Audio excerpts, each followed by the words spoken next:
Grace. I want you to say to yourself prophetically this Sunday morning, say to yourself, I need grace. Go ahead, say it. Say, I need grace. Then for the third time, just say to yourself, I have grace. Thank you for doing that. In other words, you are grace. Now, the word grace is a very interesting word because it is one of the most interesting words for people who are in the faith. We love the word grace. Whether you're a minister, you're a member, everybody seeks grace. And of course, grace is defined in many ways. You understand? And for example, if it is in payment, maybe you did a transaction and you're meant to pay, and they gave you a number of days or time. That time is referred to as grace, your grace period. That's within the grace period, you cannot be held accountable, you cannot be arrested. That is in finance. Grace is also pleasantness. Somebody shows you favor, pleasantness. Grace can also be accorded to the way somebody moves, the way somebody does he or her thing, in such a beautiful way. Say she's graceful. She has this graceful presence. He danced gracefully. Oh, he sings gracefully. So it also means beauty. But in Christendom, it goes deeper. Because grace actually means unmerited favor. Meaning all those good things done to you or given to you. Please, I want you to follow me as I go in deeper now. Because there's a lot of confusion about grace. A lot of confusion. And of course, I started my text is in the book of Titus chapter 2 verse 11, which says that the grace of God for salvation from sin has appeared to all men. Titus chapter 2 verse 11, which is my text, says the grace of God for salvation from sin has appeared to all men. So that goes to say that everybody is qualified for this grace. Now, what is this grace? Like I said, once believers or people hear grace, it only has one definition. That yes, it means I'm going to get what I do not deserve. It means sometimes some people are frivolous with it. Whether I work, I don't work, as long as I have grace, money appears. That is not true. Because, like I mentioned in my first two broadcasts on this theme, grace, I told you the grace that you actually have nothing to contribute to, that you actually have nothing, no input. And that is the grace that a lot of people confuse for that grace. And like I said, there are 11 different types of grace or manifestation of grace. The first one is the one I shared when I started on Sunday, the 1st of September, this month, 2023. And I told you it is the grace for salvation. Ephesians chapter 3, 8, 9, 7, 8, 9 says that by grace are you saved. It is not by your works, by anything you did, by anything you do, by how holy or unholy you are. He said it is the gift of God, lest any man should boast. Now that is the grace that you cannot contribute anything towards. You cannot do anything to achieve that one. It is given to all men. It's a gift. Please understand it. That is the grace that does not require your input, so to speak, does not require your effort. The only thing it requires is that you believe in your heart that Jesus died and he rose on the third day for the remission of sins, for forgiveness, and you confess it. You don't have to somersault, you don't have to wear any red cloth, you don't have to buy anything. So that is the grace that you have nothing to contribute to. Now, a lot of believers confuse it for other dimensions of grace. And my duty, ecclesiastical duty this month, is to clarify it scripturally. So the first grace I spoke about is the grace for salvation. That you have a choice because it's free gift. Then I believe on Thursday I spoke about grace for marriage. Now you want to get all this, just go to YouTube, type in Recovery Hour on Voice of the People 90.3 FM with Pastor Bankanthony. I repeat, you want to get the beginning of these messages, you need to understand it. Go to YouTube, type in Recovery Hour on Voice of the People 90.3 FM Pastor Bankanthony. You get the two topics. Number one, grace for salvation. Number two, grace for marriage. Now today I'm talking about another manifestation of grace, or a dimension of grace that, please follow me and listen to me. It is extremely important. Extremely important. In fact, it is so important that if you don't have this grace, a lot of you listening to me today, you used to be very strong Christians 10 years ago, 5 years ago, 15 years ago. You could speak in tongues, you prayed for people, but today you smoke more than the smokers. You are hooked up on drugs. You don't care about church. In fact, you join mockers, sycophants, and scorners online, mocking servants of God, mocking the house of God, not knowing it is Jesus you are fighting. That's what he told Saul. He was attacking the people representing the house of Jesus, which is the church, and they thought it was the people. Jesus told Paul in Acts, he said, why are you persecuting me? I want to sound a warning to all of you, this generation, this particular generation. I'm saying it to you because I love you. Stop heaping curses upon yourself and your generation. Some of you are typing things against the house of God. Only you know, to you, every man of God is fake. Only you know every church is fake. Meanwhile, in these churches, you have people in your profession who are professors. You have billionaires. You have people in every profession to the highest level. You have achieved nothing. In your family, nobody has achieved anything. And only you believe that all church is fraud. It is either you're a genius or you're what the Americans call a complete fool. I'm telling you the truth.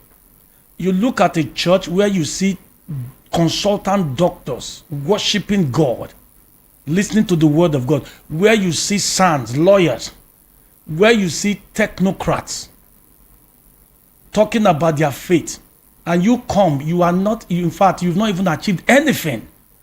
Your mother, your daddy can barely remember your name. And you are cursing men of God, cursing churches, like I always say, with your cheap phone and your cheap data. It is either there's something you know that we don't know, or you're a complete fool, because the Bible says the fool says in his heart there's no God. So you have to be very, very careful. And this happened to some of you that used to love God. The grace I'm talking about today is the reason why you've ended up this way. And I'm believing that at the end of this message, may God bring you back. And you ask me, what type of grace is this grace?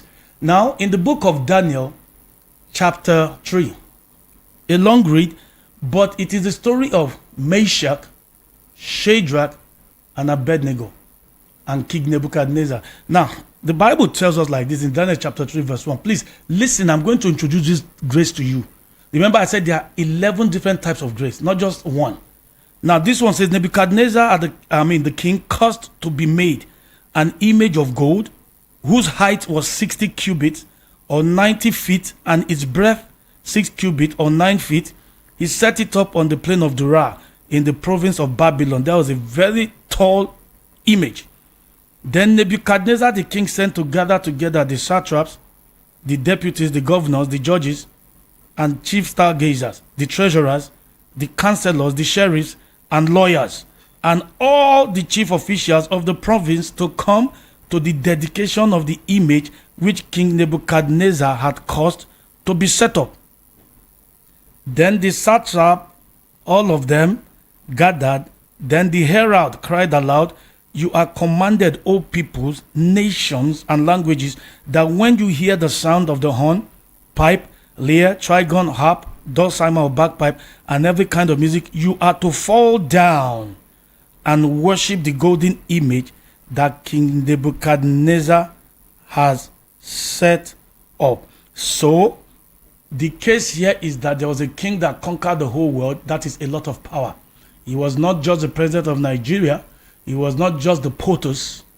He was not the prime minister of England. He conquered the whole world. So if you think you have power, people have seen power.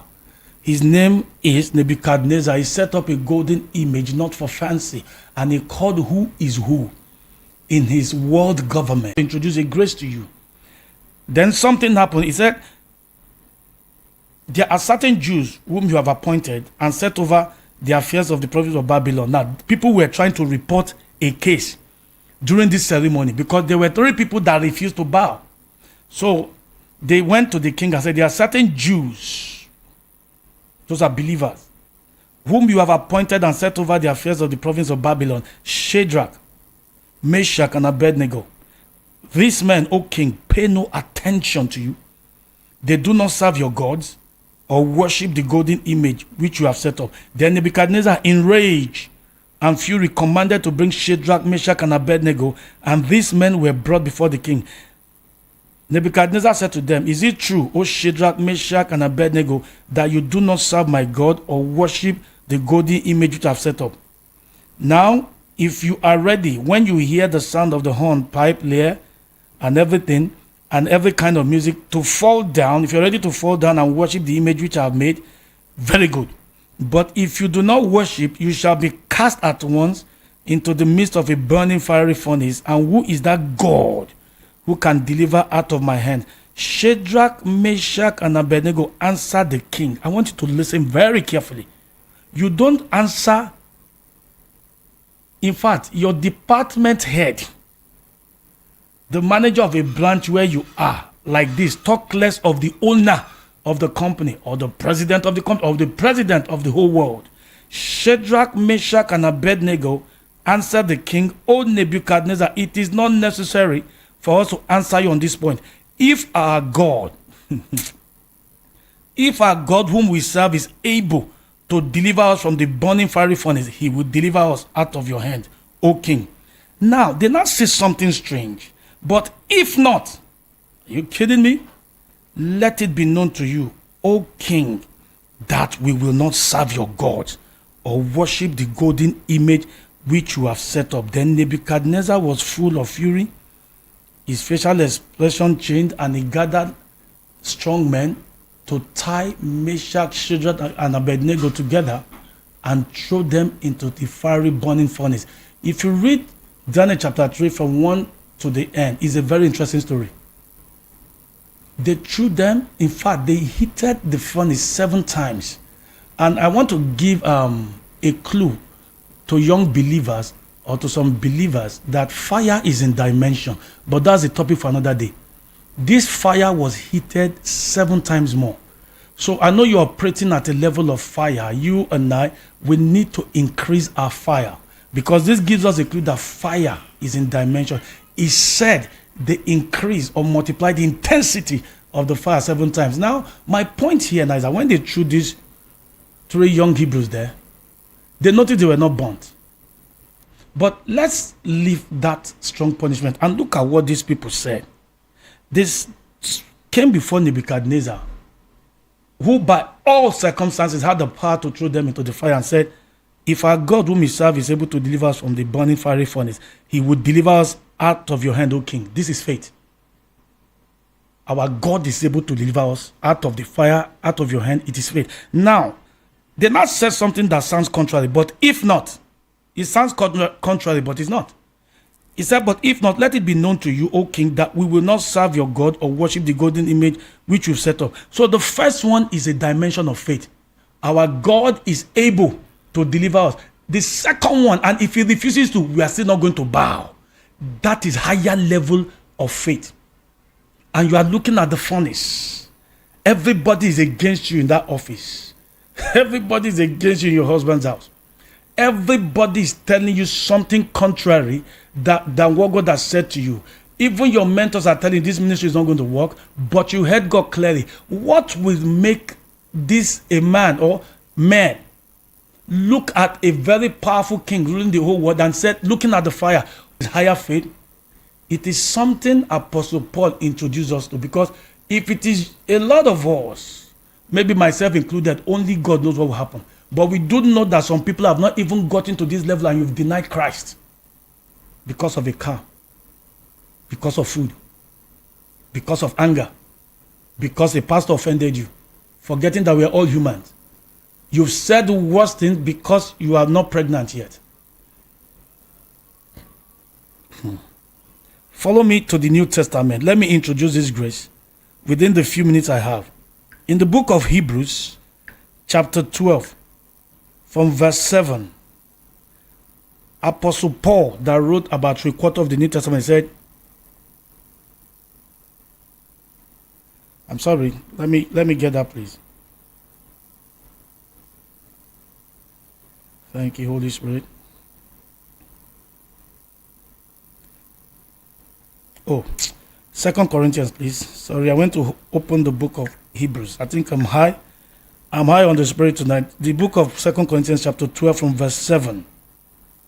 Apostle Paul said, and to keep me from being puffed up and too much elated by the exceeding greatness, that is preeminence of these revelations, there was given to me a thorn in the flesh, a messenger of Satan, sent to rack and buffet and harass me, to keep me from being excessively exalted. Verse 8, 3 times I called upon the Lord and besought him about this and begged him that he might depart from me. Apostle Paul said he had a problem. Everybody is confused about what this problem is, but the Bible tells us it was a servant of Satan. It was a demonic attack, as anointed as he was. And he prayed to God. He said, 3 times I called upon the Lord and besought him. This is Apostle Paul that raised the dead. This is Apostle Paul that out of his body went uncommon miracles. It now came to a particular aspect of his life, a particular discomfort, a torment in a certain area. He now went to God 3 times. When people like Apostle Paul tell you they saw the Lord 3 times, these are heavyweights. These are men that have been caught up to heaven. He said, 3 times I called upon the Lord and besought him about this and begged that he might depart from me. Now look at what God said to him, and this is going to introduce the 3rd level of grace that you need. But he said to me, my grace, my favor and loving kindness and mercy is enough for you, meaning is sufficient for you. In fact, the King James said, and he said unto me, my grace is sufficient for thee, for my strength is made perfect in weakness. Most gladly, therefore, I will rather glory in my infirmities, that the power of Christ might rest upon me. And he said to me, God said unto me, my grace is sufficient for thee. Beloved, I introduce you to a grace called sufficient grace. Oh, my time, just 10 minutes. Sufficient grace. This is the 3rd dimension of grace I'm introducing to you. I've introduced the grace for salvation, Ephesians 3, the grace for marriage, Proverbs 18:22. Now, this is sufficient grace. You say, man of God, what is this sufficient grace for? Like Meshach, Shadrach, and Abednego. This is the kind of grace that you need when you are going through trouble. You are praying, you are not seeing answer, but you are still praying. You are praying, they are insulting you, no answer. God has not answered your enemies, you are still praying. You are praying because you need a child, the child does not still come, you are still praying. You are serving God in a hostile environment, they've threatened you, and you refuse to leave God, you're still serving. This is sufficient grace at work. It is the grace you need when you're going through hell and high waters. Only people who go through trouble and remain faithful operate this grace. Apostle Paul said 3 times, I besought the Lord, remove this thing from me. This thing is a torment. It's a torture. As anointed as I am, people will say, can't you pray for yourself? Oh, physician, heal thyself. But he said, God said, I will introduce sufficient grace. That ministry is not growing. You're tired of fasting. Somebody said they did 7 days dry. You did it. The ministry is not growing. Somebody said they did 21 days. You did. White is not still growing. Somebody said, but you know you heard the Lord. Then you go to God, ask God for sufficient grace. Because sufficient grace escorts you through trouble. It does not bring you out of trouble. You want to hear me this morning, please? This is the grace that sustains you through barrenness, through praying and you don't see answers, through offenses, He said, "O king, even if God does not deliver us from your hand or from this fire, we will still not bow." Are you kidding me? "Oh God, you have anointed me, taking everything from me. Now I'm working for you, still I cannot feed. The people I'm here preaching to, trying to save, are even insulting me." Those who are in ministry will understand what I'm saying. The people I'm laboring on turn against me. I pray for them morning and night, like some, until blood comes out of my nose. Once they get a breakthrough, they don't even appreciate me. They say pastors are thieves. But when they have problem, pastor is not a thief. When their children are in a coma, when they have cancer, he's not a thief. You said, "Lord, what?" And you are so discouraged. Ask for sufficient grace. Because at the end, it will see you through that valley of the shadow of death. And you will fear no evil. That is what David meant. I have something following me through the valley of the shadow of death. Do you know Job said, it is only people who go through hell and high waters and remain in God that operate this grace. This grace is operational in their life. You can ask for it. Apostle Paul said, "Father, remove this trouble. Remove this." God said, "No, you are praying wrongly. Instead, my sufficient grace is what you should ask for." Madam, before you give birth, before you backslide, or God looking for an employment, or God that has paid tithe, sowed seeds, this and that, it is a lifetime. Ask for sufficient grace because God is watching you. You cannot outgive God, whether it's tithe, whether it's sacrifice first. You can never. Forget what psycho fans are telling you. You can never. If you know what you're doing, you heard the word of God. But as you're going through, God is not moved. He's not. It is his principles, but he's watching. You cannot emotionally blackmail him. He gives you a child, he doesn't give you a child. If you backslide, you go to hell. He's God all by himself. You need him, he doesn't need you. But for you to save yourself, ask for sufficient grace when you're going through trouble. Job said in Job 14:14, he said, "I'm going through hell. I was the richest man because God wanted to prove that I will serve him through trouble." He said, "All the days appointed unto me, will I wait until my change comes?" Can you wait until God gives you pregnancy? Can you wait until God blesses you? Can you wait until that ministry grows instead of trying to cut corners? Can you wait until God gives you your own company instead of robbing the company where you're working in? You say, "Man of God, is not easy." I never told you it's easy. I said sufficient grace. Are they about to throw into fire because of Christ? You need sufficient grace. Does not bring you out of trouble. It helps you through the trouble. And at the end, if you stand, you overcome. Oh my God. God will not give you something that your peers that failed during the test do not have. They will not start saying, "I knew when it started now." They used to be 5. They will be begging us to come. We did not come. So all those ones are story. So we now take it further. Now juju. All these pastors, now juju. This man, now juju. They don't know that you went through your period of trial with sufficient grace. There's somebody listening to me. You need to go to YouTube after this message in the next 4 minutes. Type in Recovery Hour on Voice of the People 90.3 FM with Pastor Bankanthony. I hear this message all over, especially if you're a young minister, you're a young investor, you're just starting something, or you're expecting a child, you're going through hell and high waters, and you serve God still. You need sufficient grace. Please listen to me. I'm begging you. My time is almost up. Sufficient grace, understand, if you do not hear anything, does not bring you out of trouble. It cushions you through the trouble, or it gives you help through the trouble. It gives you strength through the trouble. God will not come when you want. I know you are paying tithe, I pay tithe. I give first fruit. I give all manner of sacrifice. I fast all manner of fasting. God will not come when you think he will. He wants to see if you will wait through. In your waiting, ask him for grace. David said in Psalm 41 verse 1, "I waited patiently for the Lord, then he inclined unto me." My time is almost up. Let me just give you this information because I will continue on Thursday. Now, if you don't have my numbers, I'm going to give you these numbers. The reason is because they are WhatsApp numbers. And every Thursday is our recovery vigil where I pray for people. We are dealing with grace this month. Different type of grace. And the vigil is between 12 midnight and 12:30 every Thursday. Just once a month. So I'm going to give you the numbers. Say hi to me on WhatsApp. I will send you the link. The link will show you my time on this radio. It will show you the link to my ebook, 7 Types of Marriage and 14 Truths About Your Star. Then how you can connect with the vigil for those that really want the grace of God. There's some things I don't say on air. I only say them during the vigil. So these are the numbers. Please just say hi to me on them on WhatsApp. I'll send you the link. Short link. Everything you need to know about my time is there, so you can follow.